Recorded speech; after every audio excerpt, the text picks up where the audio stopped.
অন্যদিকে ভোটের আগে পতাকা লাগানোকে কেন্দ্র করে তৃণমূল বিজেপি সংঘর্ষ, আর সেই সংঘর্ষের ঘটনায় আহত হয়েছেন তাদের 5 জন কর্মী, এমনটাই অভিযোগ করা হয়েছে বিজেপির পক্ষ থেকে।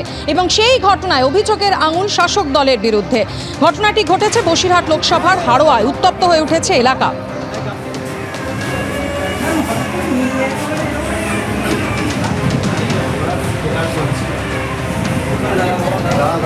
হাড়োয়া থানাতে অভিযোগ জানিয়েছে বিজেপি। গেরুয়া শিবিরের কোন্দল বলে দায় এড়িয়েছে তৃণমূল।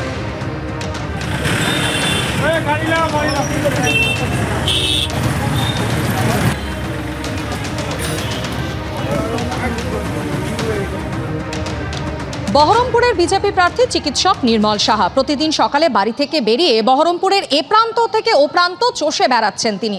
মেনে নিচ্ছেন পরীক্ষা কঠিন, কিন্তু তবুও হাল ছাড়তে নারাজ তিনি। সক্রিয় রাজনীতিতে সেভাবে অংশ না নিলেও ছাত্রাবস্থা থেকেই তিনি প্রতিবাদী। ইন্দিরা গান্ধীর আমলে এমার্জেন্সির সময় জয়প্রকাশ নারায়ণের নেতৃত্বে গড়ে ওঠা আন্দোলনে দেশের হাজার হাজার তরুণ যুবকের মতোই গা ভাসিয়েছিলেন নির্মল সাহাও। তারপর মেধাবী ছাত্র হিসেবে পড়াশোনার ফাঁকে রাজনীতি নিয়ে খোঁজখবর রাখলেও কখনো সক্রিয় রাজনীতিতে অংশ নেননি। চণ্ডীগড়ে ডাক্তারি পড়ার সময় মন্ডল কমিশনের রিপোর্ট ঘিরে যখন অগ্নিগর্ভ হয়ে ওঠে গোটা দেশ, তখন সেই আন্দোলনেও জড়িয়ে পড়েছিলেন। এরপর টানা 33 বছর চিকিৎসক হিসেবে কাজ করেছেন, কখনো মুর্শিদাবাদ, কখনো হুগলি বা বালুরঘাটে। এরপর বিজেপিতে যোগদান। তারপরই নির্মল সাহাকে বহরমপুরে প্রার্থী করে বিজেপি। একটা চিকিৎসক দিয়ে আমার জীবন শুরু। মানুষ তো চিকিৎসকের কাছে তার কষ্টের কথা বলতে আসে, তার দুঃখের কথা বলতে আসে। আমি চেষ্টা করি আমার মতো করে তার উপশম করার। পরের প্রজন্মের জন্য আমাদের বড্ড খারাপ দেশ, সবাই চলে যাচ্ছে পরিযায়ী শ্রমিক হয়ে বাইরে। তা এই যে পরিযায়ী শ্রমিকের স্রোত, তা সেটাকে আটকাবার দরকার। কেউ থাকবে না এখানে, সব চলে যেতে হবে। আর গোটা পশ্চিমবঙ্গটা একটা বৃদ্ধাশ্রম আর চোর ডাকাতের জায়গা হবে। সাত সকালে প্রাতরাশ সেরে প্রত্যেক দিন বাড়ি থেকে বেরিয়ে পড়ছেন বিজেপি প্রার্থী। গলায় স্টেথোস্কোপ, হাতে সার্জিক্যাল কাঁচি ছেড়ে এখন হাতে তুলে নিয়েছেন দলীয় পতাকা। পরীক্ষা কঠিন, কিন্তু ভোট প্রচারে খামতি রাখছেন না নির্মল সাহা। পরিযায়ী শ্রমিকের সংখ্যা হচ্ছে এই মুহূর্তে গোটা পশ্চিমবঙ্গে 55 লক্ষ। 5 লক্ষ শ্রমিক যারা শিক্ষিত, সায়েন্টিস্ট, ইঞ্জিনিয়ার, যারা ডক্টর, তারা সব বাইরে চলে গেছে। এখানে কর্মসংস্থান দরকার। 34 বছরের বাম সরকার চলবে না লড়াই দিচ্ছি না, দেব না করে সমস্ত কলকারখানা বন্ধ করে দিয়েছে। আর মমতা সরকার একটা ভারী শিল্পের ফিতে কাটেনি। বলুন তো মানুষ কি করবে?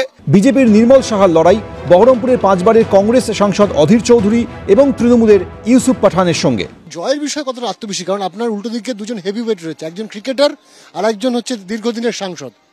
আমি একটা কথা বলছি, মানুষ কিন্তু মন ঠিক করে ফেলেছে, মানে কাকে জেতাবে, কাকে ভোট দেবে। এই সময়ে মানুষের মোদির প্রতি যে বিশ্বাস, যে বিকশিত ভারতের প্রতি যে বিশ্বাস নিয়ে এগিয়ে চলেছে, তাতে মানুষ প্রথম কে হবে সে স্থির করে ফেলেছে। এখন দ্বিতীয় আর তৃতীয়র জন্য লড়াই চলছে। একটা লোক যখন 25 বছর তার সাংসদ জীবন কাটায়, তখন তাকে হয় এমন কিছু করতে হবে যে তার কিছু বলারই প্রয়োজন হবে না, মানুষ আপনি তাকে ভোট দেবে। আমার মনে হয় যদি রিপোর্ট কার্ড দেখেন, মানুষের কাছে এমন কোনো কাজ নেই যিনি দেখার মতো, যেটা দেখে বলবেন যে না, অধীর দা আমাদের বাংলার পশ্চিমবঙ্গ এই বহরমপুরের জন্য এত করেছে, তাকে ভোট দেবো না কেন? এমপি ল্যাডের টাকাও সেটা খরচ করার জন্য রাজ্য সরকার হাতে ধরতে হচ্ছে।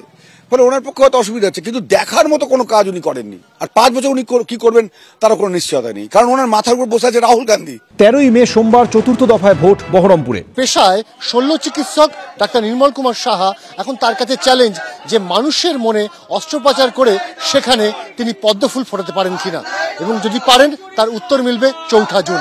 ক্যামেরা সন্দীপ সাধকের সাথে অনির্বাণ বিশ্বাস, এবিপি আনন্দ, বহরমপুর।